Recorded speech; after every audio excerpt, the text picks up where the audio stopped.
From the back of the bird, I immediately jumped to the adjacent branch just near the nest.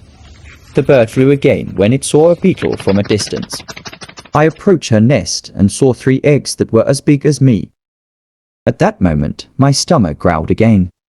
I needed to find food, so I left the nest and walked over a big tree branch.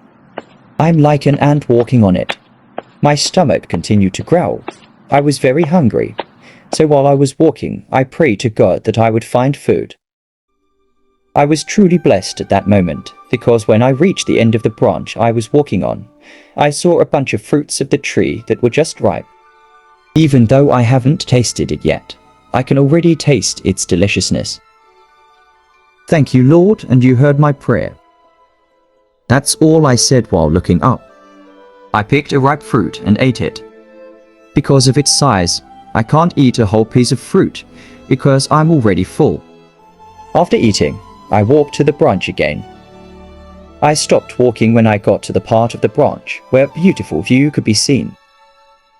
From where I stand, I can see the vast land, mountains, rivers and waterfalls. The other big trees that are as far as I can see seem to be waving at me. At that moment, I realized that the world is just too big for me. I can't quite figure out why these things are happening to me. I just think that there is a reason for all this. On the other hand, my companions never stopped looking for me. Dwarfino, Aris, Lindolin and the others.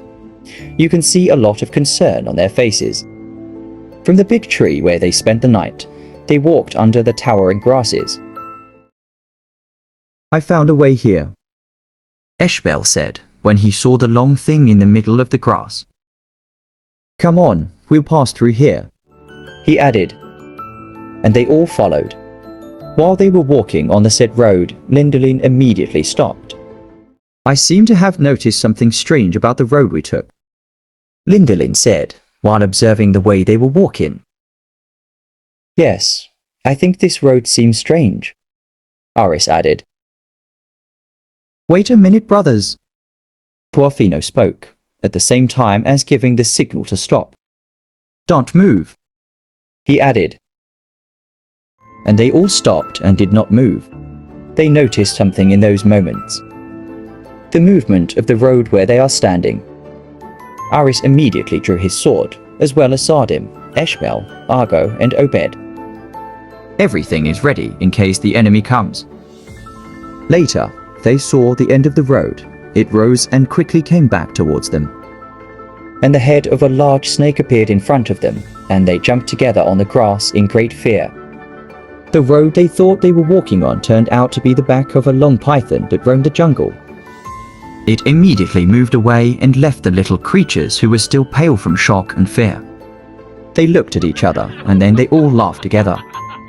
They were surprised again when the rotten fruit of the tree that came from above fell in front of them. I am the reason why that rotten fruit fell. The branch where it was hanging on moved when I picked a leaf. I thought that because of the size of the leaf, it would be possible to use it to get down from the top of the tree. Unbeknownst to all of us that the tree I was on and the tree where my friends were sheltering and resting were the same. I wanted to get down from that tree, so I used the leaf I picked. I rode it and jumped down. I was very scared and nervous because it was going straight down. It's good that the wind blows, I screamed at that time, and my companions below heard it. Where did that scream come from? Lindolin said immediately, looking up. Maybe that's our earthling friend, said Aris, who also looked up. Until all of them looked up and were looking forward to what would happen next. Dwarfino noticed a large leaf spiraling down from the top of the tree. It goes with the wind and it has not yet landed on the ground. I think the scream we heard earlier came from that leaf, Dwarfino said while pointing to the winding leaves.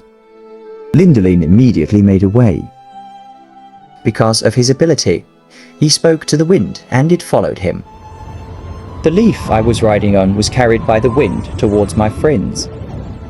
It slowly landed on the ground.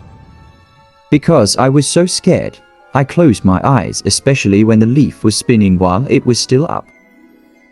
When I felt that I had landed on the ground, I slowly opened my eyes and saw the happy faces of my companions. Their worries disappeared when they saw me in front of them. At that moment, Dwarfino immediately approached me. "Our Earthling friend, we hope you will forgive us for our negligence. We would not have left you at that time." Dwarfino spoke passionately and suddenly felt sad. They seemed to be ashamed of themselves because of what is happening. For a moment, their faces changed to sadness. So I immediately approached Dwarfino and I put my hand on his shoulder. "You don't have anything to apologize for. I'm fine. We all make mistakes sometimes. We just have to get up and move on. We should also learn from every mistake we make so that we can be strong in the next trials.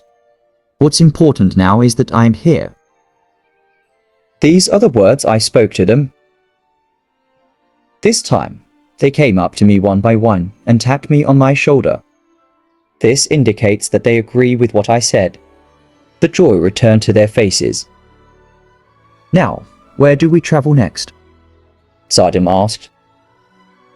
Before my companions could speak on that question, light suddenly burst from the hole in the big tree. A voice came out of that light, and this is what he said. "Good and brave warriors of Dornier, you need to return to the kingdom right now." These words echoed all around. "Looks like we're being sent back," said Eshbel. "Something bad is happening in the kingdom." Ari spoke with concern. "We have to return to the kingdom as soon as possible." Dwarfino spoke immediately. "We agree with what Dwarfino said, and everyone is also preparing for returning to the kingdom of Dornier again, except for Lindolin.